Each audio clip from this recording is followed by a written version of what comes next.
আমার কদমে সেজদা দেয়, দেয় কি দেয় না? আরো জোরে বলেন, দেয় কি দেয় না? আল্লাহ তাআলা বলেন, হাবিব, আমি আল্লাহ কারো ইবাদত করি না, কারো তাসবিহ পাঠ করি না, কিন্তু আমি আল্লাহ আপনার নামে দুরূদ পড়ি। কে বলছেন? আরো জোরে বলেন, কে বলছেন? আল্লাহ বলছেন, হাবিব, আমি কারো ইবাদত করি না, কারণ আমি তাসবিহ পাঠ করি না, আমি কেনই বা করব? আমি তো সবকিছুর মালিক। ঠিক কিনা বলেন? আল্লাহ রাব্বুল আলামিন বলছেন, হাবিব, আমি কিন্তু আপনার নামে দুরূদ পড়ি, শুধু আমি পড়ি না, ইন্নাল্লাহ, আল্লাহ বলেন আমি পড়ি, ওয়া মালাইকাতাহু, আমার ফেরেশতাও পড়ে। আল্লাহু আকবার। সেই আল্লাহ রাব্বুল আলামিন আমার নবীকে দুনিয়াতে পাঠাবেন। আমার নবী তো সাধারণ কোন ঘরে জন্ম নিতে পারে না, ঠিক কিনা বলেন? আর আমার নবীর পিতাও দুনিয়ার কোন সাধারণ মানুষ হতে পারে না, আমার নবীর মাতাও দুনিয়ার কোন সাধারণ মহিলা হতে পারে। আমার নবীর পিতার নাম কি? আরো জোরে বলেন। আমার নবীর পিতার নাম হলো আব্দুল্লাহ। আল্লাহু আকবার। এখনো আব্দুল্লাহ বিবাহ করে নাই। নবীজির পিতা হযরতে আব্দুল্লাহ এখনো বিবাহ করে নাই, কিন্তু আব্দুল্লাহ রাস্তা দিয়া বের হয়, আরবের রমণীরা আব্দুল্লাহর চেহারার দিকে তাকায়, দেখে তার কপালের মধ্যে, ললাটের মধ্যে কি জানি চমকাইতেছে। আকর্ষণ, এমন আকর্ষণ মক্কার কোন যুবকের চেহারার মধ্যে এমন আকর্ষণ নাই। আরবের সুন্দরী রমণীরা আব্দুল্লাহর চেহারার দিকে তাকায়া পাগল পারা হয়ে যায়। আর কন্যারা তার বাবাকে যায় বলে, আব্বা জান, ওই আব্দুল্লাহর সাথে আপনি আমাদের বিবাহের ব্যবস্থা করেন।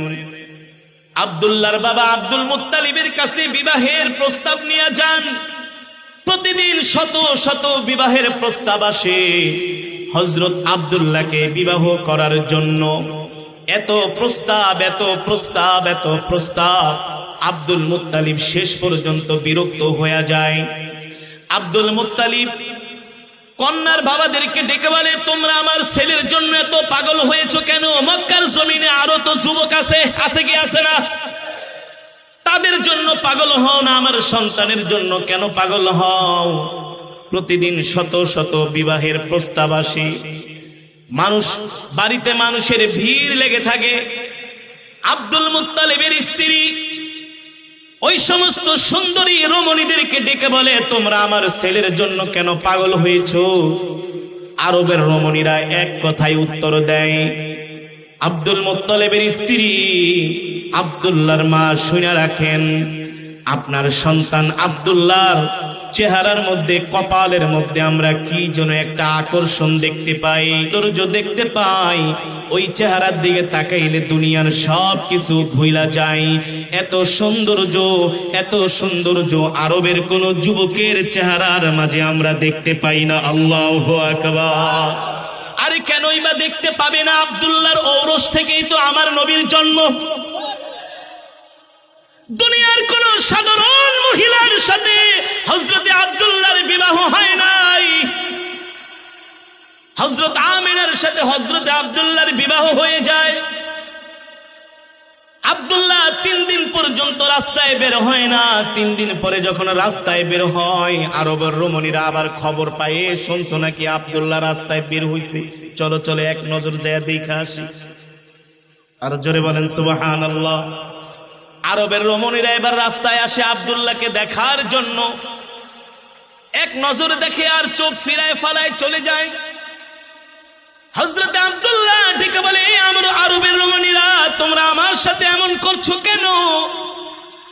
আরবের রমণীরা হযরত আব্দুল্লাহকে ডাক দিয়া বলে, আব্দুল্লাহ, বিবাহের আগে আপনার কপালের মধ্যে, চেহারার মধ্যে আমরা কি যেন একটা আকর্ষণ দেখতে পাইতাম, কিন্তু আপনার বিবাহ হয়ে গেছে, 3 দিন অতিবাহিত হয়েছে, এখন আর আপনার চেহারার মধ্যে আমরা ওই আকর্ষণ আর দেখতে পাই না।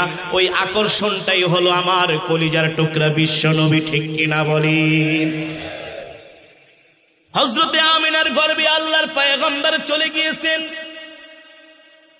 তামাম কুল কায়নাতের মধ্যে ঘোষণা হয়ে গেছে আল্লাহর নবী রাহমাতুল লিল আলামিন আর কিছুদিন পরে দুনিয়াতে আসবে। আল্লাহু আকবার। হযরতে আমিনার গর্ভে আল্লাহর পয়গম্বর চলে গিয়েছেন। যেতে যেতে কিছুদিন পরে হযরতে আব্দুল্লাহ ব্যবসা করার জন্য মক্কা থেকে সিরিয়ায় রওনা হয়। পথিমধ্যে হযরতে আব্দুল্লাহর ইন্তেকাল হয়ে যায়। আল্লাহ তাআলা তার প্রিয় বান্দাকে উঠায় নেন। বাড়িতে খবর আসে, আমিনা আপনার স্বামী আব্দুল্লাহ আর বেঁচে নাই, আব্দুল্লাহ ইন্তেকাল করেছেন। একেই তো বিধবা হয়ে গেলেন, দ্বিতীয়ত তার গর্ভে সন্তান। আপনাদের কাছে আমার প্রশ্ন, কোন মায়ের গর্ভে যদি সন্তান আসে আর ওই অবস্থায় যদি তার বাবা মারা যায়, স্বামী মারা যায়, ওই অবস্থায় যদি তার স্বামী মারা যায়, ওই গর্ভবতী মহিলার মতো এত অসহায় এই পৃথিবীর জমিনে আর কেউ হতে পারে না, ঠিক কিনা বলেন? আল্লাহর পয়গম্বরের বয়স তার মায়ের গর্ভে 6 মাস। আরবের রমণীদের প্রত্যেকটা বংশের মধ্যে একটা বাধ্যবাধকতা ছিল, কোন স্বামী যদি মারা যায় 1 বছর পর্যন্ত বিধবা স্ত্রীরা কোনো সুগন্ধি ব্যবহার করতে পারবে না। কয় বছর? এটা ছিল আরবদের একটা প্রথা। কোন বিধবা স্ত্রী 1 বছর পর্যন্ত কোনো সুগন্ধি ব্যবহার করতে পারবে না। কিন্তু আল্লাহর পয়গম্বর রাহমাতুল লিল আলামিন হযরতে আমিনার গর্ভে চলে আসলেন। এবার হযরতে আমিনা রাস্তা দিয়া বের হয়, পানি আনার জন্য কূপের কাছে যায়। হযরতে আমিনার শরীর থেকে এমন সুগন্ধি বের হয়, এমন ঘেরান বের হয়, যেই ঘেরান কোনদিন আরবের মানুষ কানের নাকের মধ্যে শুনতে পায় নাই। আল্লাহু আকবার। কোনদিন এত সুন্দর সুঘ্রাণ কোনদিন তারা নাকের মধ্যে পায় নাই। এটা কোনো আরবের সুগন্ধি হতে পারে না, অন্য কোন জায়গার সুগন্ধি। আল্লাহু আকবার। এবার আরবের মহিলাদের মাঝে কানা ঘষা শুরু হয়ে যায়। আব্দুল্লাহ মারা গিয়েছে, তার বিধবা স্ত্রী এমন সুঘ্রাণ লাগায়া, সুগন্ধি লাগায়া রাস্তায় বের হয়। কারণটা কি? হযরতে আমিনার সম্মান নষ্ট করার জন্য কিছু কুটনা মহিলা এখনো এই সমাজে আছে, নাই? মানুষের ভালো দেখতে পারে না, শুধু অশান্তি আর অশান্তি, ঝগড়া লাগায় কি লাগায় না? এমন কিছু কুটনা টাইপের মহিলা একজন আরেকজনকে বলে, শুনছো নাকি আব্দুল্লাহ ইন্তেকাল করেছে, তার বিধবা স্ত্রী এমন সুগন্ধি লাগায়া রাস্তায় বের হয়। মতলবটা কি? নাউজুবিল্লাহ বলেন। আব্দুল মুত্তালিবের কাছে যে বিচার দেয়, আপনার সন্তান ইন্তেকাল করেছে, আপনার বিধবা সন্তানের স্ত্রী রাস্তা দিয়া সুগন্ধি মাইখা রাস্তায় বের হয়, পানি আনার জন্য কূপের কাছে যায়। কারণটা কি? কারণটা কি? আব্দুল্লাহর বাবা আব্দুল মুত্তালিব বাড়িতে আইসা তার স্ত্রীকে ডাইকা বলে, স্ত্রী এদিকে আসো, তোমার সাথে একটা জরুরি আলাপ আছে। বলে, কি আলাপ? বলে, শুনছো নাকি সব মহিলারা তোমার ছেলের স্ত্রীর বিরুদ্ধে আমার কাছে নালিশ দিয়েছে। বলে, কি নালিশ? বলে, তোমার বৌমা সুগন্ধি লাগায়া রাস্তায় বের হয়, পানি আনার জন্য কূপের কাছে যায়, এমন ঘেরান, এমন ঘেরান, ওই ঘেরান সোনার, ওই ঘেরান নাকে নেবার জন্য আরবের শিশুরা, মহিলারা পর্যন্ত রাস্তায় লাইন দিয়া দাঁড়ায় থাকে। আল্লাহু আকবার। আব্দুল মুত্তালিবের স্ত্রী বলে, হ্যাঁ, এমন কয়েকটা নালিশ আমার কাছেও আসছে, কিন্তু কি করবে বলো? কিছুদিন আগে সন্তানটা মারা গেল, স্ত্রী বিধবা হয়ে গেল, তার গর্ভের সন্তান।